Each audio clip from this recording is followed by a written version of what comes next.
Hello! November 13!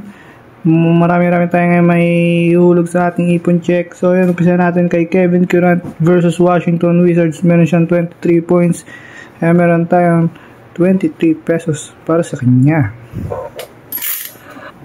Tapos itong ganda ng laban nila ng Spurs tsaka ng Golden State. Victor Wembanyama merong 31 points and a win. Ay, talo pala sila dyan.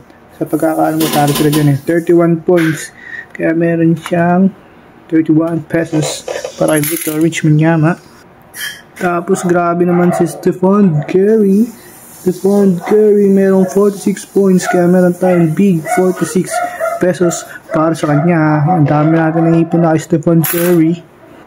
Shai Gilgeous-Alexander, pinahirapan kaninang Lakers, tambakol. So yun, si Shai Gilgeous-Alexander meron 30 points, kaya meron tayong 30 pesos para sa kanya. Tapos si Luka Doncic, talo sila kanina sa OKC, pero meron siyang 19 points, kaya meron tayong 19 pesos para kay Luka Doncic.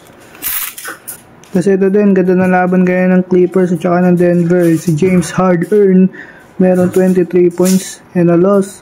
Kaya meron siyang 23 points, ay 23 pesos para James Harden. At ito magpapayaman sa atin, ang huli si Nikola Kasich. He dropped 55 points. Kaya meron tayong buong 50 pesos at 5 pesos, 55 pesos para kay Nikola Kasich. So yun ang update sa ating November 13 ipon check. Let's go!